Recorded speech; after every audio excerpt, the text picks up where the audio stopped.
c'est mon temps de parole. C'est mon temps de parole. Bien très vicieux. Bien très vicieux. Parce que dans ce combat, parce que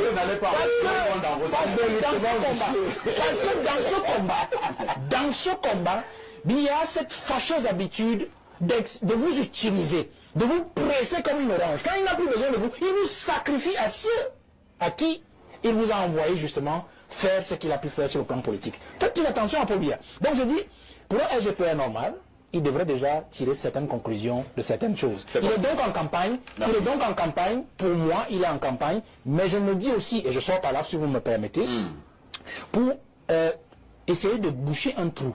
Vous savez qu'on a un problème aussi. Il faut que le peuple le sait. Mais je sais que vous ne voulez pas en parler. Peut-être parce que vous vous sentez en danger. Nous, on est en danger depuis. Nous savons que le président, est en danger.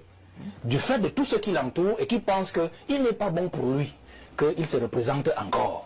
Et on le présente le président, le secrétaire général de la présidence de la République, comme le chef de proue de ceux qui justement sont prêts à prendre le pouvoir au cas où il n'arrive pas en octobre ou au cas où peut-être il revenait à abdiquer. Faites attention. Et donc, l'amener déjà à faire une pré-campagne dans la campagne annoncée est déjà une façon de l'emballer dans sa propre cause. C'est-à-dire qu'il sera difficile certainement pour lui de poser sa candidature parce qu'on lui dira, mais monsieur, vous avez déjà fait la campagne pour le président de la République, d'où vient-il encore que vous venez faire votre propre campagne? Avec son sourire qui ne le quitte presque jamais, Gabriel Mbairobe, le ministre de l'Agriculture et du Développement rural, fait son entrée dans les locaux du secrétariat général de la présidence de la République cette fin d'après-midi du mercredi 2 juillet 2025, l'heure enjouée, avant de prendre la direction de la salle B324, cadre retenu pour la rencontre. Il est bientôt suivi par Koumpa Issa, le secrétaire d'État auprès du ministre de la Défense, chargé des anciens combattants et victimes de guerre, puis de Aboubakari Abdoulaye, le premier vice-président du Sénat. Par vagues successives, les autres personnalités vont suivre. Il s'agit ici principalement des sénateurs et députés de la région du Nord Cameroun. L'ambiance à la salle de concertation est des plus conviviales. Accolades, sourires, confidences meublent les échanges, même si chacun garde présent à l'esprit l'enjeu de la rencontre. En effet, sur très haute instruction du président de la République, le ministre d'État, secrétaire général de la présidence de la République, Ferdinand Ngongo, s'est vu confier la responsabilité de chapeauter le comité stratégique chargé de préparer la prochaine campagne présidentielle et spécifiquement de remobiliser les troupes du camp présidentiel pour une victoire éclatante, nette et sans bavure du chef de l'État, son Excellence Paul Biya. Les présentes concertations apparaissent donc comme des cadres de consultation, d'écoute et de mobilisation des généraux à la base pour assurer une belle victoire au président Biya, dont il n'attend de plus que l'officialisation de la candidature. Nous avons été conviés par monsieur le secrétaire général de la présidence, le ministre d'État, sous haute instruction de son Excellence, monsieur le président de la République. C'est une concertation en vue de préparer les élections présidentielles à venir. Vous savez, ce n'est pas la première fois. À chaque fois qu'il y a une élection d'une telle importance dans notre pays, nous, les acteurs politiques, les parlementaires, nous sommes consultés pour apporter notre contribution dans la vie de la nation. C'est dans ce sens que nous sommes conviés aujourd'hui et nous avons pu discuter avec le ministre d'État, secrétaire général de la présidence, pour lui faire part de l'état d'esprit de nos populations en cette veille de l'élection présidentielle. Il nous a écoutés, il va rendre compte à qui de droit. Mais l'élection présidentielle n'étant jamais gagnée à l'avance et aucune initiative n'étant de trop, il s'est agi, au-delà du partage d'informations de première main, de mieux structurer le déploiement à venir, promouvoir à la fois la sérénité, l'optimisme et la vigilance à ces relais de premier plan qui auront bientôt la responsabilité de se déployer sur le terrain pour mettre en évidence les acquis du renouveau, recueillir les doléances des populations et présenter au peuple électeur les perspectives prometteuses que le candidat du parti au pouvoir entend offrir au peuple camerounais. Et pour la base militante du RDPC dans la région du Nord, malgré quelques remous de surface, la tonalité générale est à l'optimisme. Ce n'est pas une surprise. À chaque fois qu'il y a une élection d'une telle importance, il y a toujours des sons de discordance. C'est pas la première fois, mais nous sommes confiants. La population de la région du Nord que nous représentons aujourd'hui est confiante.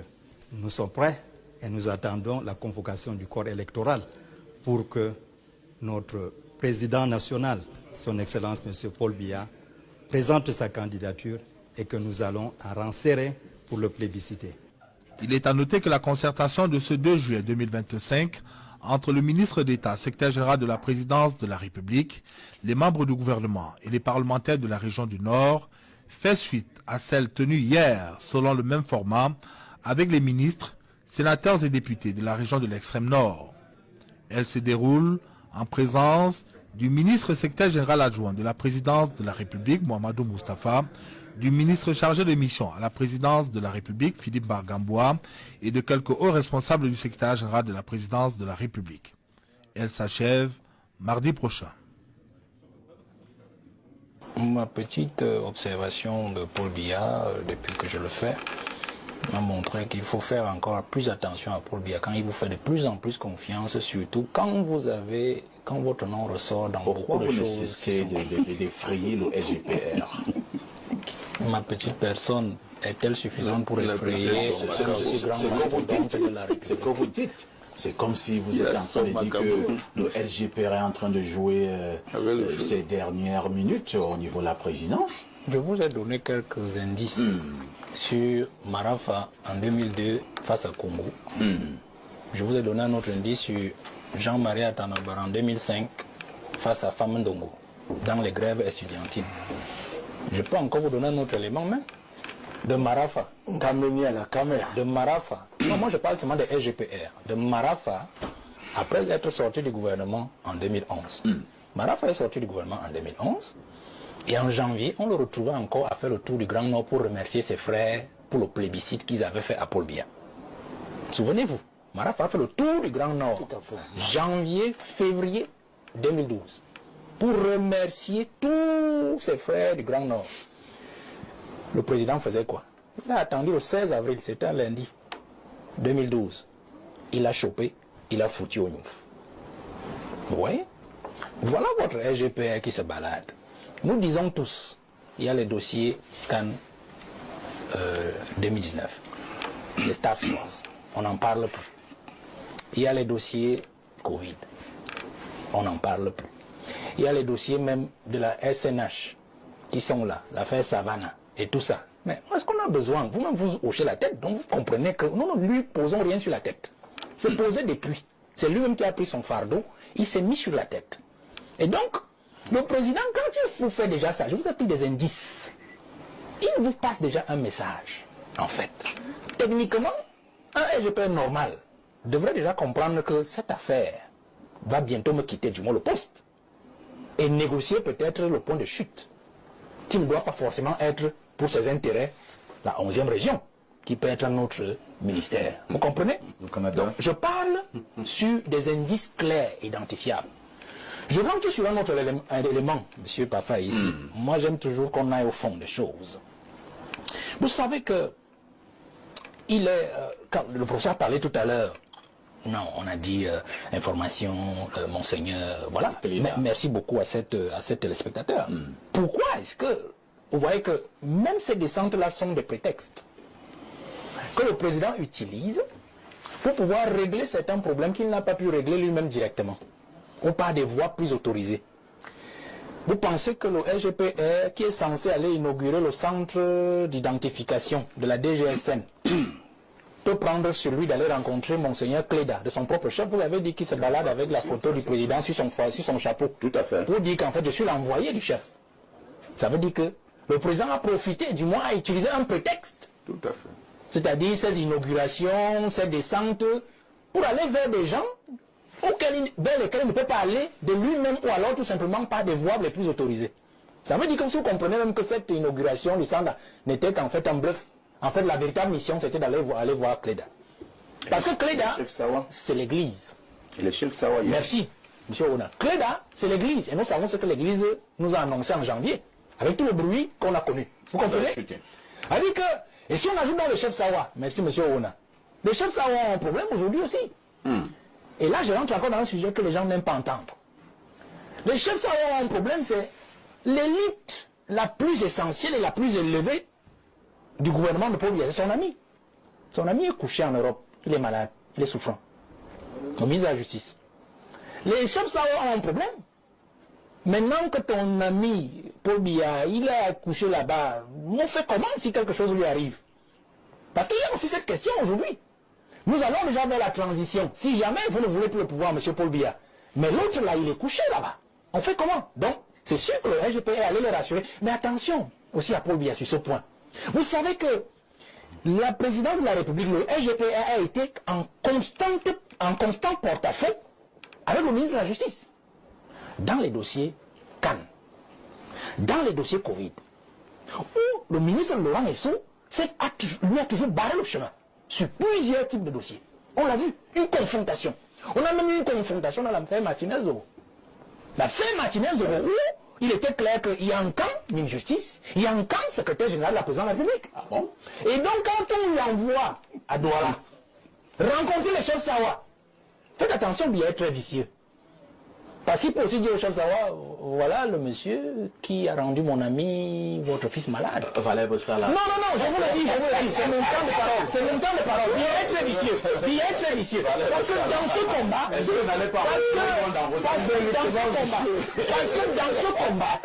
dans ce combat, il y a cette fâcheuse habitude de vous utiliser, de vous presser comme une orange. Quand il n'a plus besoin de vous, il vous sacrifie à ceux à qui il vous a envoyé justement faire ce qu'il a pu faire sur le plan politique. Faites attention à Paul Biya. Donc je dis, pour un SGPR normal, il devrait déjà tirer certaines conclusions de certaines choses. Il est donc en campagne. Merci. Il est donc en campagne. Pour moi, il est en campagne. Mais je me dis aussi, et je sors par là si vous me permettez, pour essayer de boucher un trou.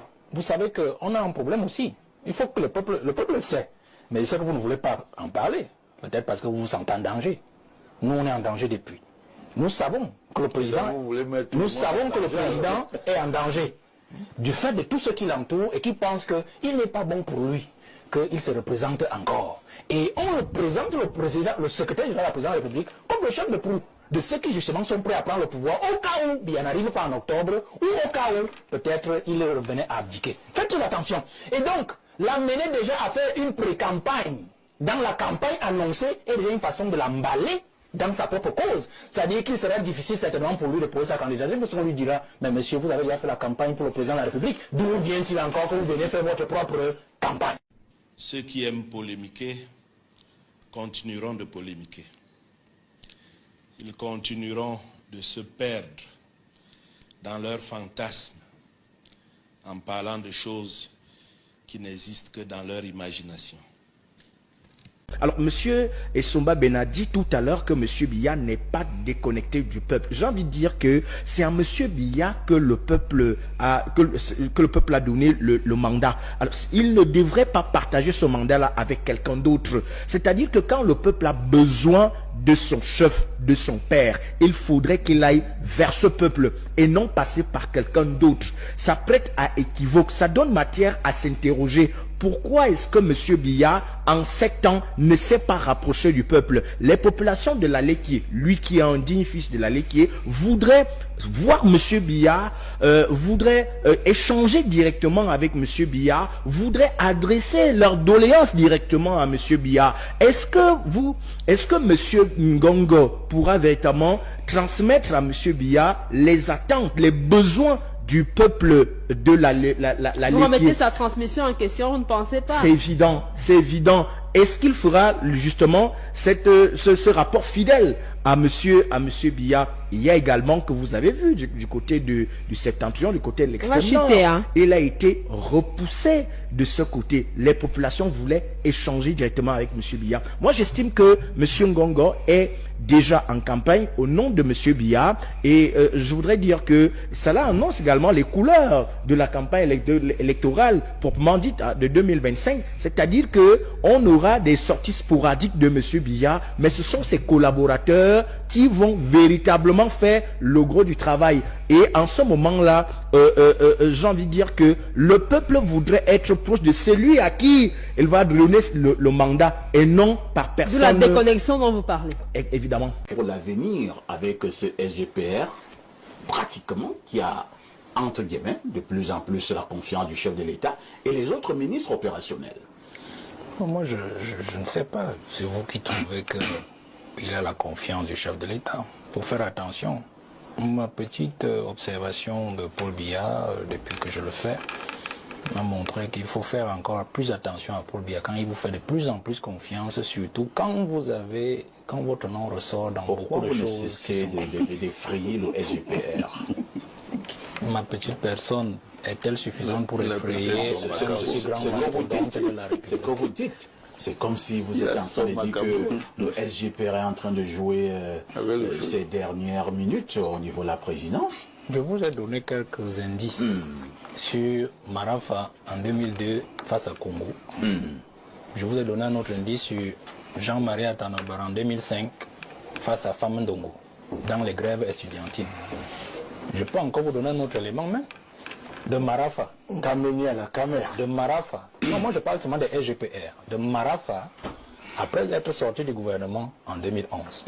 Marafa est sorti du gouvernement en 2011. Et en janvier, on le retrouvait encore à faire le tour du Grand Nord pour remercier ses frères pour le plébiscite qu'ils avaient fait à Paul Biya. Souvenez-vous, Marafa a fait le tour du Grand Nord. Janvier, février 2012. Pour remercier tous ses frères du Grand Nord. Le président faisait quoi?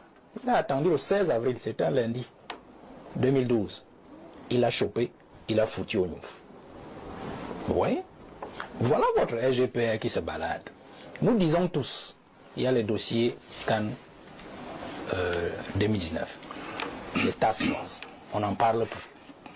Il y a les dossiers Covid, on n'en parle plus.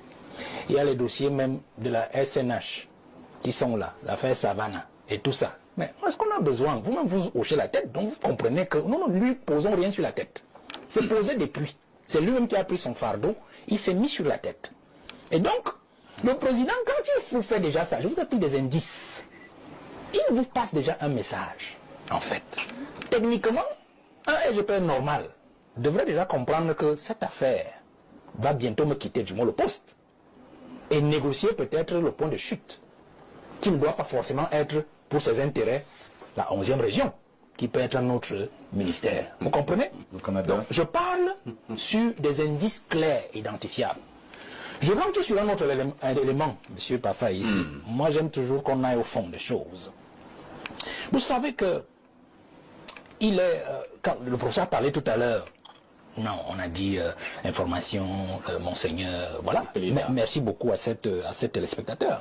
Pourquoi est-ce que vous voyez que même ces descentes-là sont des prétextes que le président utilise pour pouvoir régler certains problèmes qu'il n'a pas pu régler lui-même directement, ou par des voies plus autorisées.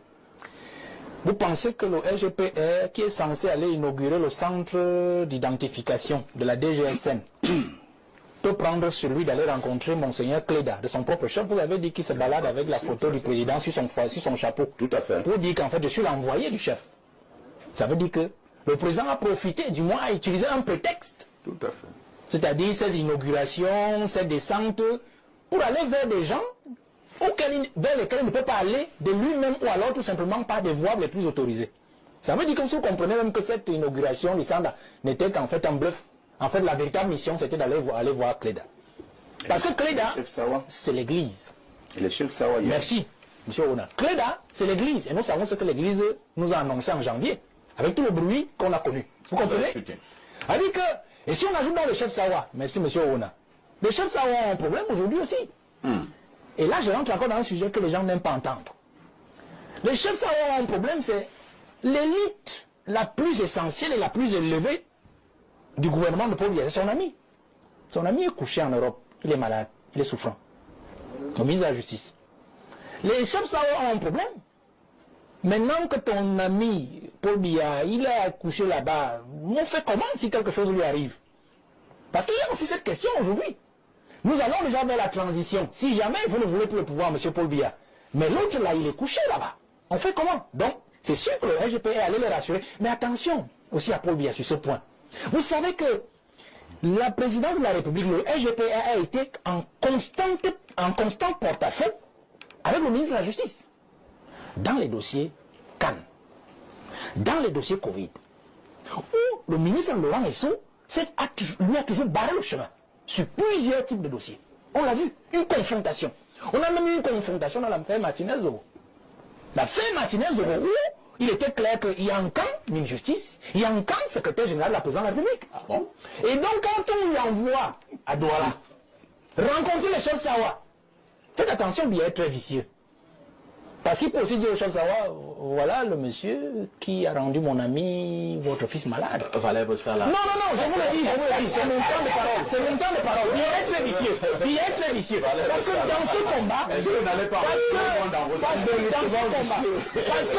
combat, dans ce combat, il y a cette fâcheuse habitude de vous utiliser, de vous presser comme une orange. Quand il n'a plus besoin de vous, il vous sacrifie à ceux à qui il vous a envoyé justement faire ce qu'il a pu faire sur le plan politique. Faites attention à Paul Biya. Donc je dis, pour un SGPR normal, il devrait déjà tirer certaines conclusions de certaines choses. Il est donc en campagne. Merci. Il est donc en campagne. Pour moi, il est en campagne. Mais je me dis aussi, et je sors par là si vous me permettez, pour essayer de boucher un trou.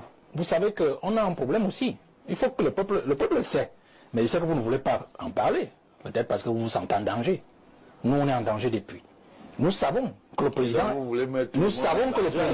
est en danger du fait de tout ce qui l'entoure et qui pense qu'il n'est pas bon pour lui, qu'il se représente encore. Et on le présente le secrétaire général de la présidence de la République comme le chef de proue de ceux qui justement sont prêts à prendre le pouvoir au cas où il n'arrive pas en octobre ou au cas où peut-être il revenait à abdiquer. Faites très attention. Et donc, l'amener déjà à faire une pré-campagne dans la campagne annoncée est déjà une façon de l'emballer dans sa propre cause. C'est-à-dire qu'il sera difficile certainement pour lui de poser sa candidature parce qu'on lui dira, mais monsieur, vous avez déjà fait la campagne pour le président de la République, d'où vient-il encore que vous venez faire votre propre campagne?